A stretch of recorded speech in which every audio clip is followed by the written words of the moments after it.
Welcome back to Southeast Asia Radio.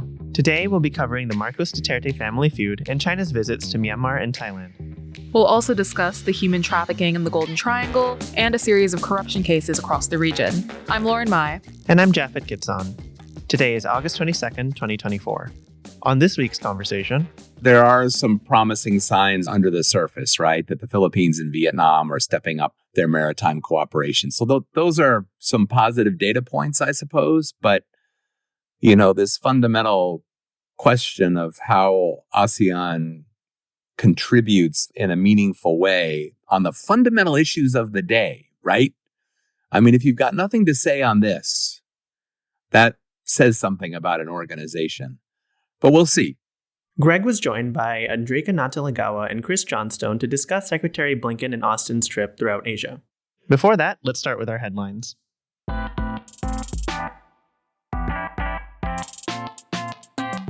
For today's episode, we're covering the ultimate political breakup heating up in the Philippines, the Marcos-Duterte alliance.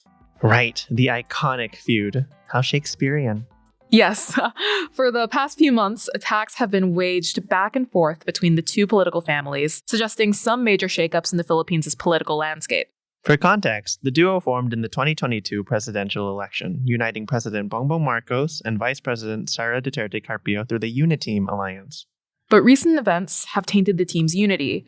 Quarreling between the two families started in 2023 when Marcos halted the allocation of confidential funds funneled to the Department of Education, formerly headed by VP Sara. Ever since then, confrontations have been escalating. The pair have been dragging each other through the mud through accusations of drug use, prompting verbal insults, and suspicious deepfakes. And right at the center of the feud are major policy proposals. Rifts began when President Marcos proposed a constitutional change known as the Cha-Cha Initiative, which would have amended laws to ease foreign investment, an initiative the Dutertes strongly opposed. Former President Rodrigo Duterte accused Bongbong of using the initiative to extend his presidential term, ultimately harkening back to the elder Marcos's dictatorial past in the country. The final nail in the coffin came when Sara stepped down as Education Secretary and skipped Bongbong's third State of the Nation address. When asked about her choice not to attend, Sara claimed that she was a designated survivor. Oh, the drama. Okay, let's stay tuned and see how the feud intensifies as both families shore up alliances ahead of the 2025 midterm elections. Breaking away from family feuds, our first story looks at Chinese Foreign Minister Wang Yi's visit to Myanmar and Thailand from August 14th to 17th. Wang Yi's visits revolved around encouraging peace and stability in Myanmar, as clashes between junta officials and rebels have rapidly escalated. The latest offensive occurred when an association of ethnic rebel groups captured the military's northeastern command in the town of La Xiu, marking the rebels' first capture of the junta's regional command since the 2021 coup. It was a major blow to the regime, prompting criticisms of the junta's top generals, and the offensives affected China's shared border with Myanmar, cutting off a vital trade highway. In Myanmar, Wang Yi met with military chief Min Aw Hlaing and former leader Than Shwe to encourage political reconciliation. Wang Yi even went so far to promise technical support and aid to conduct an all-inclusive election. Myanmar continued to dominate discussions in Thailand. Notably, Wang Yi reinforced his support for Myanmar's democratic transition and endorsed ASEAN's 5-point consensus plan to facilitate the country's peace process. While Beijing is a major arms supplier and an ally to the junta, the country has long served as a mediator throughout the conflict, even brokering ceasefire talks between Myanmar's military and guerrilla groups earlier this year. Everything seems up in the air as the junta's stronghold weakens. We'll have to see how this develops. Far from Myanmar's elite politics, we are seeing another worrying development near Myanmar's border. Scam centers and human trafficking are on the rise in the Golden Triangle region, which cuts between Thailand, Laos, and Myanmar's borders. The Golden Triangle has long been a breeding ground for drug dealing, wildlife trafficking, cyber scams, and money laundering due to a lack of effective law enforcement. On August 2nd, 155 Vietnamese were arrested in central Vietnam's Ha Tinh province over suspicions of operating a human trafficking and online fraud organization. Scammers recruited Vietnamese to illegally enter Laos and handed them over to criminal organizations. The victims were forced to engage in scam syndicates where they would trick other Vietnamese into online gaming ventures or deposit money into apps to steal their money. As further investigations are underway, other governments of countries bordering the Golden Triangle are taking steps to reduce the area's illicit activities. Laos just ordered illegal call centers in the Chinese-run Golden Triangle Special Economic Zone in Bokeo Province to stop their operations by August 25th, or else the police force will forcefully shut them down. Catered for Chinese tourists, the Special Economic Zone has long been a place for online fraud, human trafficking, prostitution, and drug smuggling. The order aims to reduce the frequency of scam activities, but hopes aren't high. Reports found that call centers shift into the online gambling sector, allowing crimes to persist in other forms. Another worry is that police can't arrest the heads of big crime organizations, as those that are arrested are small Chinese-hired scammers. Apart from Laos, Thailand is also asking for cooperation from neighboring countries to address scam gangs in the Golden Triangle. Thailand's Foreign Minister Maris Sangiampongsa raised the issue during the 9th Mekong Langsang Cooperation meeting on August 16th. The meeting was joined by 5 other countries: Cambodia, Laos, Myanmar, Vietnam, and China. During the meeting, 6 delegations reinstated the need to craft effective strategies for transnational crime. Member countries also agreed to organize another meeting of law enforcement and non-traditional security cooperation in combating transboundary crimes by the end of 2024. Let's see if these efforts bear fruit. For our final story, we're looking at a series of corruption cases across Southeast Asia, namely in Vietnam, Indonesia, and Singapore. To begin, 32 clean energy projects in Vietnam are under investigation as the country's ongoing anti-corruption campaign continues. Since Wen Phu-trong's tenure as General Secretary for the Communist Party, he's renewed the party's efforts to eradicate corruption, resulting in multiple leadership changes. Research intern Zhang Pham discusses the campaign further in her blog post, so do check it out. This particular investigation targets the country's Ministry of Industry and Trade. The police have requested documents from state-owned Vietnam Electricity to investigate electricity sales, purchase agreements, and checks of plant installation capacity. Besides Vietnam, Indonesia has also seen developments in a high-profile graft case. Airlangga Hartarto, Indonesian Minister for Economic Affairs and chairman of Golkar, one of the country's biggest political parties, resigned on August 11th.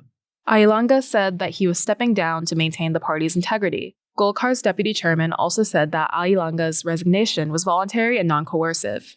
However, Hartarto's resignation is speculated to be linked to the country's palm oil graft case in 2021 and 2022. For context, 5 high-ranking officials in Indonesia's Ministry of Trade were imprisoned for securing illegal permits to exude crude palm oil when there were restrictions on palm oil shipments. Several Golkar leaders claimed that Airlangga was summoned for questioning by the Attorney General's office, but the office's representative denied that Airlangga was a suspect in the case. Let's see how this case unfolds in the next several months. Lastly, another anti-corruption scheme was unearthed in Singapore. Right. I remember the shocking $2.2 billion money laundering case last year in Singapore. It's considered the biggest case of financial crime in the country. That's right. 2 former bankers, respectively from Citibank and Julius Baer Group, were charged with assisting a group of foreign nationals in a laundering scheme. One of the bankers, Wang Qiming, was charged with laundering nearly $400,000 in forging loan documents, while the other, Liu Kai, was charged with helping one of the convicted money launderers open a Swiss bank account. Since then, the Singapore police force has ramped up its efforts to crack down on money laundering inside and outside of the country. The Singapore police force, along with Interpol and the Hong Kong police, have arrested 8 people from a Hong Kong-based transnational money laundering group. The syndicate has laundered proceeds from technical support scams in Singapore. After multiple investigations, the police have recovered and seized $200,000 of criminal proceeds and over 60 bank cards. As Southeast Asia experiences multiple shakeups because of illicit financial flows, let's see how Singapore addresses money laundering concerns to maintain its reputation as a credible financial hub in the region. And those are the headlines. Did we miss anything? Be sure to write us about the topics that you're interested in at scaradio@csis.org, and we'll be more than happy to cover them. Up next, Greg and Andreyka's conversation with Chris Johnstone. Stay tuned.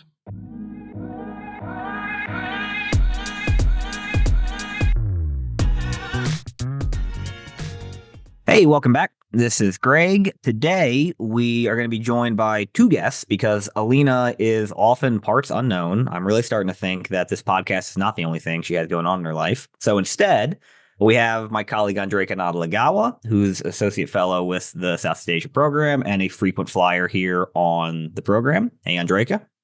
Hi, Greg. And Chris Johnstone, who's a Senior Advisor in the Japan Chair here at CSIS. Chris, I think you came on once when you were new to CSIS, but it's been a while, maybe a year and a half or so. So thanks for joining us again. Great to be back, Greg. Thanks. Chris is probably the giveaway. We're here to talk about Secretary of State Blinken, Secretary of Defense Austin's whirlwind trip through Asia now a week and a half or so ago.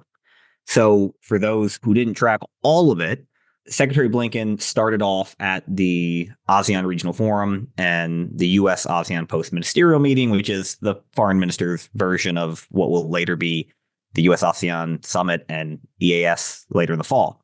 That took place in Vientiane, Laos. He was there for 2 days. Then he went briefly to Vietnam, paid his respects at the home of the late General Secretary Wen Fucham, met with the new General Secretary, though at the time he was still acting, To Lam and other senior leaders. And then I think a quick stop in Mongolia, which none of us are qualified to talk about. So we're gonna skip over. Apologies to our listeners in Ulaanbaatar. And then he went to Tokyo, where he met up with Secretary Austin for the 2+2 dialogue, as it's called, with Japan for a couple days. On to Manila, did the exact same thing. They both met there for the 2+2. And I think those meetings will be the meat of our discussion, and then concluded in Singapore before flying home. So before I turn it over to Chris, let me put Andreyka on the spot, because this is Southeast Asia Radio, and I don't really need any more ASEAN-focused hate mail. Andreyka, what happened at the ASEAN ministers meeting, the ARF, the ASEAN post-ministerial conference, and all the other sideline meetings in Vientiane? Greg, that's a great question. I think my answer here will be more of the same that we've seen from ASEAN in recent years and in recent meetings. When you look at the statements put out by the leaders following these meetings, they touched on issues related to the South China Sea, touched on issues related to Myanmar and other regional crises. But in terms of actual sort of concrete progress on some of these fronts, I think there's a lot to be desired. And, I think this is in some ways reflected by the fact that when you look at headlines around Secretary Blinken's travel in the region and some of the press reporting, a lot of the focus has been on things outside of these ASEAN meetings. Secretary Blinken's engagements with China during the meetings, for example, the stopover in Vietnam, and then, of course, the engagements with the Philippines and Japan. And so in some ways, it feels like a lot of the energy during this trip was sort of focused on other parts of the agenda rather than the context of these ASEAN meetings. And, I think that's in some ways not a surprise for us. I mean, if you look at the joint statements, it's more of the same. Nothing new on the South China Sea or the Mekong, nothing new on the ASEAN outlook on the Indo-Pacific, or if it will ever really become something. I don't think we saw any concrete progress on things like the digital economy agreement or the AI standards agreement, which is, I think, significant, but is continuing to chug along. And there was a reiteration, a recommitment to the Troika model of engagement with Myanmar, which I'm sure lets Laos off the hook a bit, because that means that the impetus is on the previous and the future chair to do a lot of the work, Indonesia and Malaysia.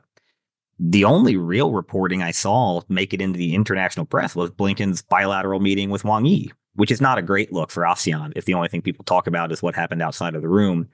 As you'd expect, Taiwan, South China Sea, Secretary Blinken reportedly criticized China's ongoing military support to Russia. Nothing resolved, but it's good to talk. That is indeed an ASEAN norm that at least we see between Secretary Blinken and Wang Yi, better to jaw. I will also note that there was an interesting distinction between what happened in the room, what happened outside of it, in that there was nothing on the South China Sea. The Philippines reportedly frustrated that they couldn't get any language of any kind, referencing things like the June 17th run-in at Second Thomas Shoal. But while the meeting was going on, the Philippines successfully resupplied the Sierra Madre under this new provisional arrangement with China, which suggests that the Philippines is just fine doing things its own way. It doesn't need ASEAN's help on this issue, at least. I don't know. Chris, any thoughts? You're a long-time Southeast Asia hand in government. This par for the course for ASEAN in your experience? Yeah, I suppose it is. I will say, Greg, I mean, I've been disappointed myself in the inability of ASEAN as a whole or its members to speak out in support of the Philippines and what they're experiencing in the South China Sea and at Second Thomas. So I guess I'm not surprised, but I'm disappointed nonetheless. I will say, I guess there are some promising signs under the surface, right? That the Philippines and Vietnam are stepping up their maritime cooperation. So those are some positive data points, I suppose. But, this fundamental question of how ASEAN contributes in a meaningful way on the fundamental issues of the day, right? I mean, if you've got nothing to say on this, that says something about an organization. But we'll see. Maybe we'll talk about this later, but I guess later on in the fall, we'll have the ADMM Plus, which is the next opportunity for U.S. engagement in an ASEAN process. Secretary of Defense has made sort of a consistent practice of attending every year. So I do think that despite some of the frustrations you hear on the U.S. side, I think there is a recognition that engaging through ASEAN with these partners remains an important part of U.S. strategy in the region. I do think that will continue. On the South China Sea, let's give Laos, the chair, some credit. I mean, I think when Laos, and there's some other members, Brunei probably in this category as well, when it's their turn to chair, they're primarily just trying to do no harm, right? Just get out of it. Don't have a repeat of like Cambodia's famously disastrous 2012. And if that's the low bar set, then Laos is clearing it. So far, it's been a year in which ASEAN has not exactly been central to any of the debates in the region. Unlike, say, last year, where I think Indonesia was a bit more ambitious, but it also hasn't done any harm. There were reports that the Philippine delegation, again, came in and tried to introduce more clear language about Second Thomas and the South China Sea, and that was knocked back by Laos and Cambodia. I'm sure others probably were happy to see it knocked back as well, but I'm sure exactly what the Philippines expected when it came in with that language. I'll also note, I've been at CSIS now for 12 years, in and out of the Southeast Asia program for most of it. I'm pretty sure most of those 12 years, we published some kind of commentary or, analytical article after every ARF. And this year we published one on the 2+2s instead, which tells you where the relative energy was in this trip. After Vientiane, Secretary Blinken stopped in Hanoi. I don't know if either of you have anything substantive to say about that, other than how important it was to get in and show respect for General Secretary Cham. And we've done a longer piece covering his legacy in the U.S.-Vietnam partnership, and then Ulaanbaatar, and then Tokyo. So that's where I think the real substance started as far as the American audience was concerned. So, Chris, what happened at the 2+2?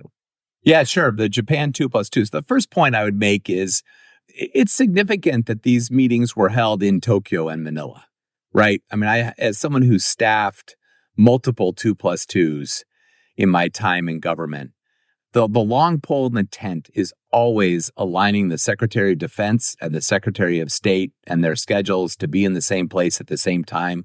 And that almost always drives you toward a Washington venue. But in this case, they made it work in both Tokyo and Manila. That's exceptionally rare. And I think does speak to some extent of the priority placed on both of these partners and this region. So I think that's important to acknowledge up front. The 2+2 with Japan was a significant meeting. The most important outcome was an announcement that the United States will be upgrading the command in Japan to a more operational command capable of much more deep operational cooperation with the Japanese. And this is part of a bigger picture of the U.S.-Japan alliance really moving in the direction of a true military alliance. And for your listeners, historically, the U.S.-Japan alliance wasn't an alliance at all. In many ways, the original Cold War bargain was really a basing agreement, where Japan gave the United States access to U.S. bases in return for a commitment to defend Japan, and the United States projected power from Japan. But Japan itself as a partner was not a major consideration back in the 1960s. We're in a new era, fundamentally new era, and change is slow, but we are now moving toward a place where Japan is a really critical military partner of the United States, and the relationship, the alliance, is moving to reflect that. So Japan standing up a joint operational command, the United States is operationalizing its command. They will move towards some sort of bilateral structure in the near term. They'll figure that out over time. But we're looking at a much more operational U.S.-Japan alliance. And I think sort of a segue maybe to discussion about the other relationships in the region, including the Philippines. I think you see versions of this in other alliance relationships as well. With the Philippines, I mean, Greg, you'll talk much more about this, but we're moving toward a much more operational posture in the alliance with the Philippines as well. So this sense of moving toward true military partnerships and structures that haven't always really been about that is, I think, a theme that you see across the region. So that was the biggest. There were some other outcomes, of course, out of the 2+2, some things related to defense industrial cooperation, but really a main thing is this operationalization of the alliance in a way that it hasn't had before. So, Chris, what might sound like a dumb question, but for those who don't follow the U.S.-Japan alliance in detail, what does this really mean? Like, what goes into setting up this new command structure? How hard is it going to be? What's the timeline going to look like? What do you think the alliance looks like 5, 10, whatever years out once this is in place? Yeah, so it'll take time to put the details in place. There's a budgetary dimension as DoD goes to the Congress and asks for additional resources for infrastructure and computers and staff and that sort of thing. There'll be a bilateral piece where they try to figure out, are we going to have a bilateral sort of joint operations center? If so, where? Who's going to staff it? How's the connectivity going to work? So there are a lot of details here. But the point is, I think we're going to have a structure. Today, there's a huge military presence in Japan, U.S. military presence in Japan. Something like 50,000 personnel, all 4 services, the 7th Fleet, the 3rd Marine Expeditionary Force, large Air Force presence. But all of it is commanded from Hawaii, from components in Hawaii. There's no joint operational commander in Japan who can work with the Japanese on day-to-day military operations.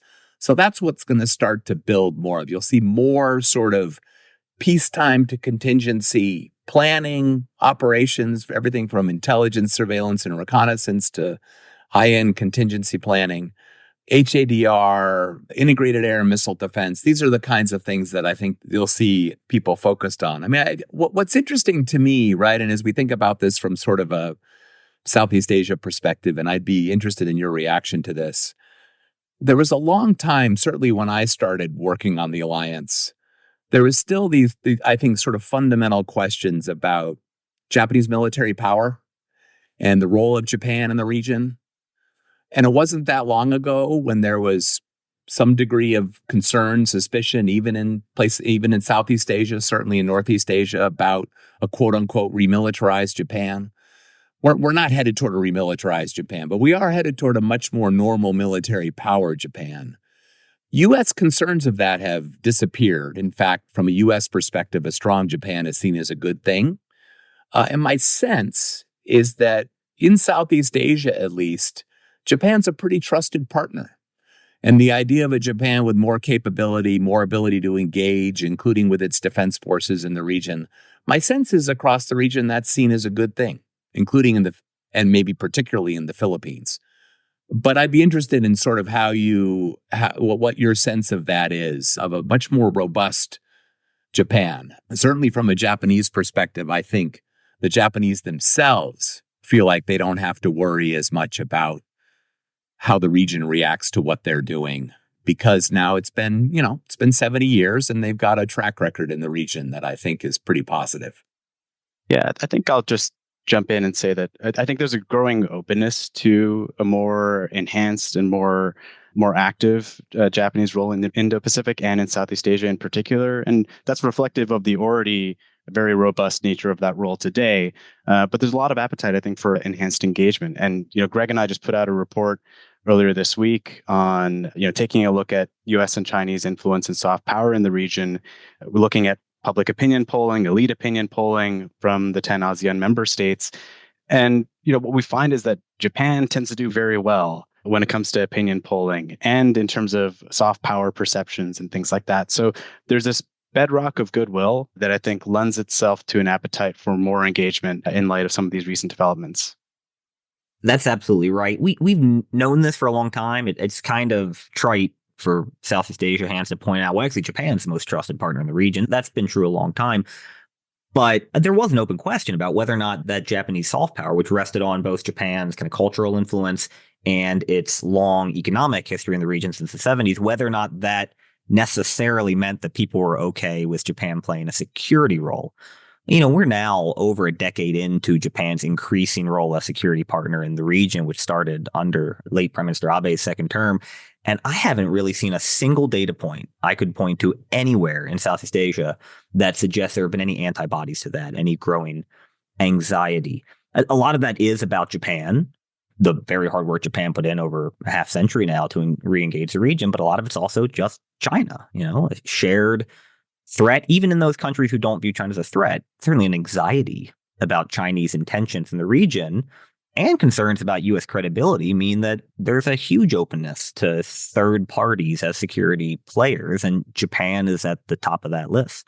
Yeah, and there are, I think, concrete ways in which Southeast Asia partners will benefit from this more active Japan. The Japanese have launched just in the last year a new grant military assistance program in which it's still very small, but it will grow over time, in which they provide in grant form military equipment to partners. And I think there's been a couple of programs with the Philippines, another with Vietnam, if I'm not mistaken. You'll begin to see this as sort of a tool of Japanese foreign policy that hasn't been there before, military security assistance. And so I think that you'll see that as a bigger part of their agenda, and I think a concrete and new way that they can contribute to security in Southeast Asia.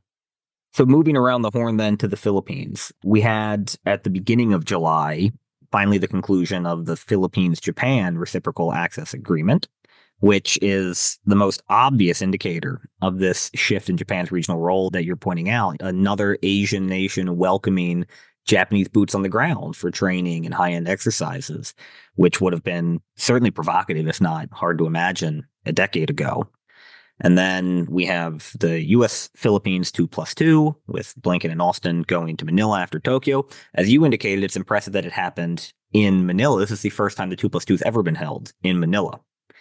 And we saw a lot of announcements on both security and economic stuff. Of course, most of the press in the U.S. focused on the security. The big, I think, eye-popping number was the $500 million in foreign military financing out of the FY24 budget that's been allocated to the Philippines. That's coming out of the supplemental that was put on top of the National Defense Authorization Act, most of which, of course, went to Ukraine, Israel, and then in the Indo-Pacific, the biggest chunk going to Taiwan. But then the Philippines is going to get more than people expected. That was interesting to me because you had these efforts out of Congress, starting with Senator Hagerty's bill in the Senate proposing $2.5 billion, $500 million a year for 5 years, authorized to the Philippines. And then you had the House issue an amendment authored by Representative Issa calling for the same. And the administration seemed a little lukewarm about that. I think understandably, that $2.5 billion is a lot of money. And it wasn't clear that there was absorptive capacity in the Philippines for that. But they seem to have taken a look and said, okay, let's try it for at least 1 year. We'll give $500 million this year, and then we'll see how much is left unspent next year, and we'll decide what the number should be. But it's still a huge number in the historical context of the U.S.-Philippine alliance. And 2 years ago, after the bilateral strategic dialogue at late 2022, the U.S. announced the increase of FMF in the FY22 budget to $100 million. That was the highest it had ever been. 2 years later, we're at 5 times that. And people don't seem to think that's crazy, which is impressive. I think what really makes this transformational, though, isn't the number. It's that it's accompanied by this new security sector assistance roadmap, which was inked, I think, the day before the 2+2 started. Of course, we don't know exactly what's in it. They're not going to reveal all the Philippines acquisition plans and the like. But this was announced last year at the bilateral strategic dialogue in Washington, where basically the two came together and came up with a shared list so that for the next 5 to 10 years, the U.S. and the Philippines have a shared understanding of what platforms, what capabilities the Philippines is going to try to acquire, and how the U.S. will fund it. So concerns exist in all security partnerships and alliances, but particularly in the Philippines, there's been this long historic, I think at times unfair concern that the Philippines doesn't know how to spend the money. That should go away with the security sector assistance roadmap because both sides have already agreed on how the money will be spent for years to come. On top of that, they both, or all 4 ministers, reiterated the commitment to building out the Enhanced Defense Cooperation Agreement sites. We've got 9 of those now in the Philippines. The president's budget for this year earmarked something like $120 million, I think, for 7 of the 9. And that's not bad. I think they had already dumped in something like 120 or 150 million over the last 2 years. Those are moving along. What didn't happen that might have disappointed some folks, including me, but it didn't surprise me, is they did not conclude the GSOMIA, the General Security of Military Information Agreement, which has been in the works for years. And it is absolutely necessary. We need to be able to provide the Philippines classified intelligence, signals intelligence, and the like, more or less in real time if we're going to work together on maritime domain awareness. But there are still clearly lingering concerns about the handling of classified information, and I think particularly cybersecurity in the Philippines. But they did commit to finish that by the end of the year. I'll also note they committed to finish it by the end of 2023 last year, but hope springs eternal. So I'll take a beat there, and then we can talk about maybe about the econ stuff, which I think probably matters more in this context than it does in the Japan 2+2. On the kinds of capabilities that you alluded to in talking about 10-year security assistance roadmap and so on, to the extent that we know, what are the kind of the primary areas of focus? Is it maritime ISR? Is that kind of the principal focus?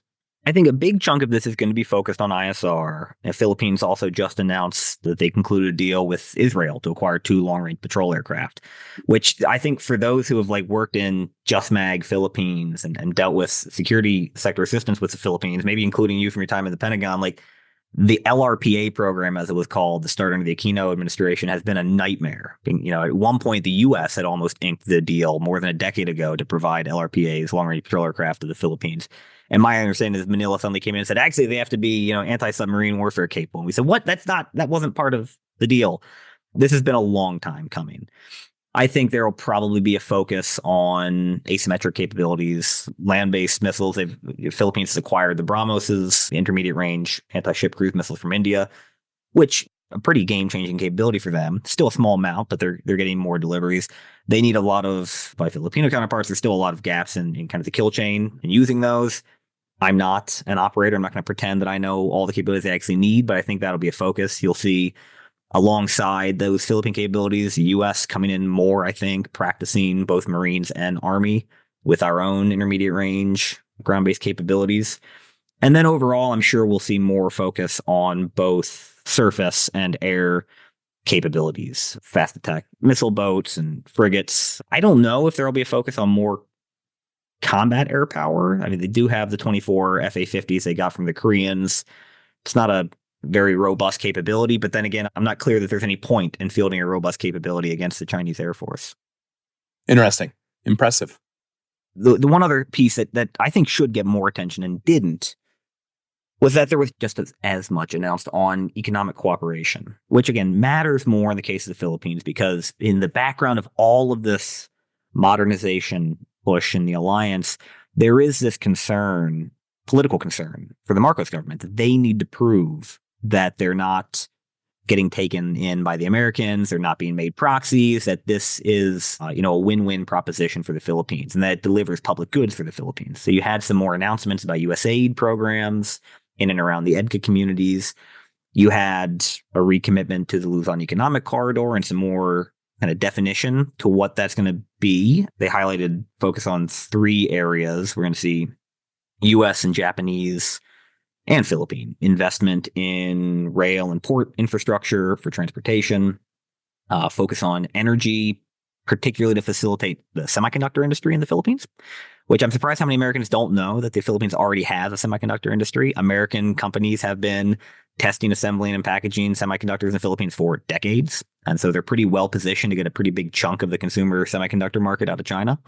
And then the third was just kind of Subic in general. Right? We've got this big project out in Subic to build up both a new Philippine Navy facility and some shipbuilding repair facilities, along with a special economic zone, industrial zone around it. And as early as last year, I think, maybe at the beginning of this year, when Marcos visited Tokyo, Prime Minister Kishida noted that a big focus of Japanese investment would be in Subic.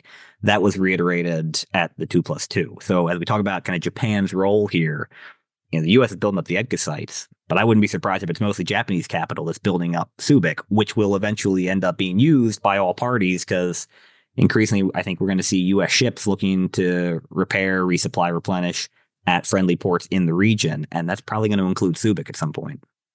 Yeah, I think that's right. And this whole, the Luzon corridor discussions that happened at the Trilateral, the White House, that were announced as part of that also reflect, I think mostly, frankly, Japanese economic engagement, Japanese investment, JBIC investment, other kinds of Japanese programs. So I think you're right. The Japanese economic role in large-scale infrastructure in the Philippines is pretty central. They bring tools to the table that, frankly, the United States doesn't have, and an ability to deploy them strategically in a way that the United States cannot. So I think you're right, Greg. You'll see a lot of Japanese engagement in the way you describe.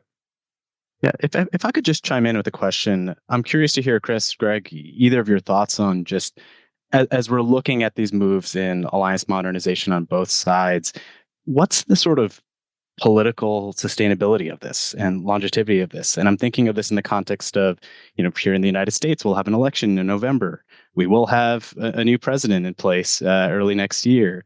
In Japan, Prime Minister Kishida just announced that he'll be stepping down from the leadership contest there. So we'll have new leadership in Japan in a couple months' time. Philippines is heading into Senate elections next year. I guess my question here is, are there steps that need to be taken in order to institutionalize some of these changes? What does that longer term viability look like? I'll start with the Philippines because I think it's the easier answer. And I'd like to hear your thoughts on the sustainability in Tokyo, given the pretty abysmal poll numbers for both Prime Minister Kishida and his cabinet. So Marcos is quite popular. This foreign policy is wildly popular. The U.S. is wildly popular. The alliance is popular. But Filipinos don't vote on foreign policy. So it's not a surprise that actually all of this, the foreign policy stuff, is much more popular than Marcos himself. Again, he is still a popular leader. And more importantly, the Philippines, because it's a single 6-year term, it means that he doesn't actually have to worry about this. We don't have to worry about this in a sense until 2028. Of course, there will be midterms next year. And most Philippine senators are effectively independents. They side with whoever's in power for the first 3 years because that's the way to get things done. And then they spend the next 3 years undermining the president as they angle for the 2020 elections. So Marcos will be a pseudo lame duck for 3 years. But it's a presidency modeled on the American presidency, which means it's effectively an imperial presidency on foreign policy. I wouldn't expect any change here.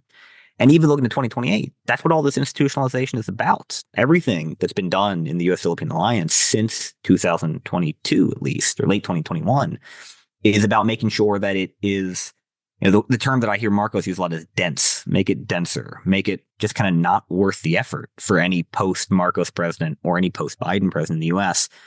to attack. And I think that's likely to be successful. So on the U.S. side, I think Filipinos, at least Philippine elites, feel quite good about a potential Harris administration. She made the big speech in Puerto Princesa about the South China Sea, first U.S. president or vice president to ever visit Palawan.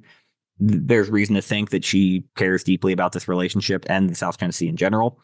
And they were perfectly happy with the Trump administration for 4 years. Now, I keep trying to tell them that's because President Trump didn't pay any attention to the South China Sea, and what they were really happy with his cabinet members. So don't rest too easy on your laurels.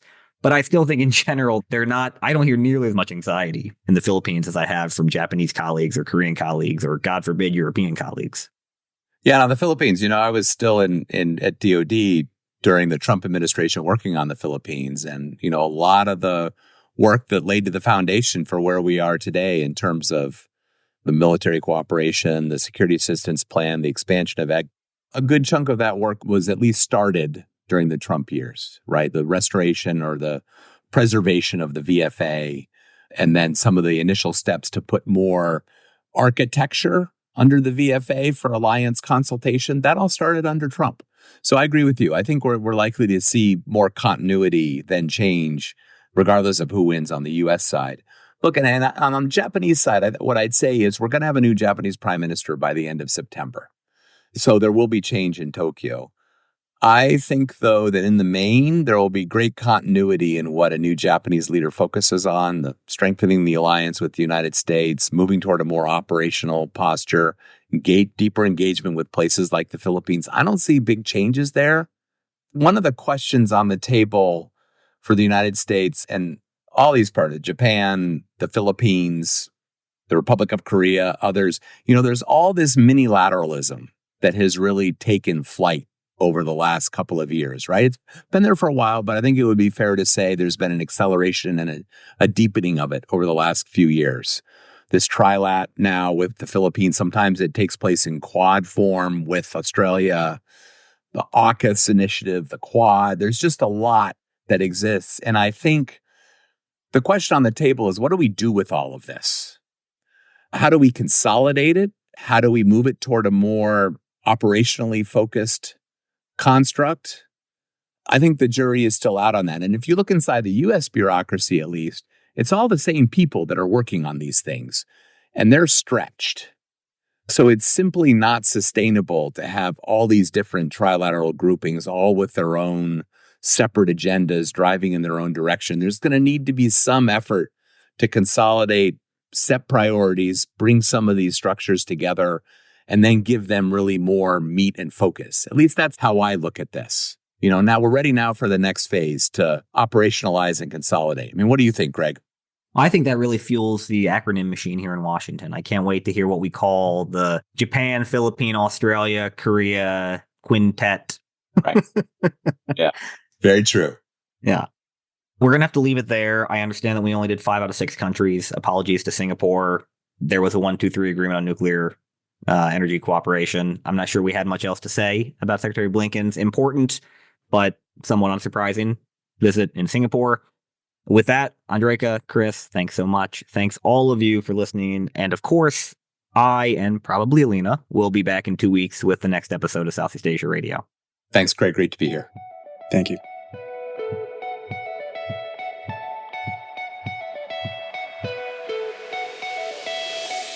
Thanks again for joining us for this episode of Southeast Asia Radio. Feel free to write us with any comments, questions, or feedback at searadio@csis.org. We'll get back to you. Do us a favor and subscribe and give us a rating on Apple Podcasts or Spotify or whatever streaming platform that you listen to us on. Tell your friends about us. Marla Hiller is our producer, and our interns are Zhang Pham and Emily DeLeon. Our host today was Greg Poling. My name is Japhet Kitson. And I'm Lauren Mai. And we'll see you in 2 weeks for another episode of Southeast Asia Radio.